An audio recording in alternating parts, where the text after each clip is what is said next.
Dans cette nouvelle vidéo sur le calcul littéral, nous allons voir comment réduire une expression.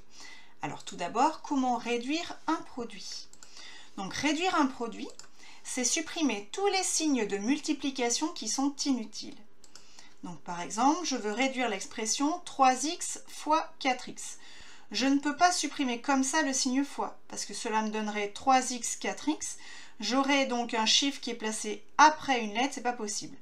Donc par contre, qu'est-ce que 3x fois 4x? C'est 3 fois x fois 4 fois x. La multiplication est commutative, donc par conséquent, je peux mettre les nombres d'abord et les lettres après. Ce qui me donne donc 3 fois 4 fois x fois x. Maintenant, 3 fois 4, je peux le calculer, ce qui me donne 12, et x fois x qui fait x au carré. J'ai donc 12 fois x au carré, et cette fois-ci, je peux supprimer le fois, puisque le nombre est placé avant la lettre, ce qui me donne donc 12x au carré.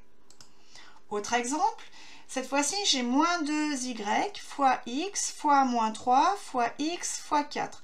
Donc, comme tout à l'heure, la multiplication étant commutative, je vais donc placer les nombres d'abord et les lettres ensuite, ce qui me donne donc moins 2 fois moins 3 fois 4 pour tout ce qui est nombre, et ensuite j'ai fois y fois x fois x. Alors maintenant je peux calculer moins 2 fois moins 3 fois 4 qui fait donc 2 fois 3, 6 fois 4, 24, et les moins s'annulent puisqu'il y en a 2, donc ce qui me donne donc 24, et ensuite j'ai y fois x fois x. Alors x fois x, ça fait x au carré, donc ça me fait 24yx au carré. Alors maintenant, comment réduire une somme? Donc réduire une somme, c'est l'écrire avec le moins de termes possible. Je vais utiliser pour cela la distributivité, la simple distributivité que vous verrez dans une vidéo ultérieure. Donc, il va falloir factoriser. Par exemple, j'ai 3x au carré plus 4 moins 4x au carré plus 6x moins 7 plus 2x. Alors, si je factorise, cela veut dire que je vais regrouper les termes de même nature. Donc, je vais placer les x au carré devant, par exemple, ensuite les x, et ensuite les nombres qui n'ont pas de x derrière. Ce qui me donne donc 3x au carré, ensuite j'ai moins 4x au carré, ensuite j'ai plus 6x, j'ai plus 2x, et enfin j'ai plus 4 et moins 7.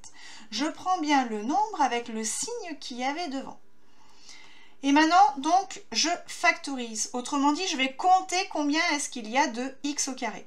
Donc, des x au carré, j'en ai 3 moins 4. Ce qui me fait donc, entre parenthèses, 3 moins 4 facteur de x au carré. De même pour les x. Donc, je factorise. Des x, j'en ai 6 plus 2, ce qui me donne donc plus 6 plus 2, entre parenthèses, fois x. Et enfin, plus 4 moins 7. Maintenant, je vais pouvoir calculer 3 moins 4 qui fait moins 1, donc ce qui va me donner moins x au carré.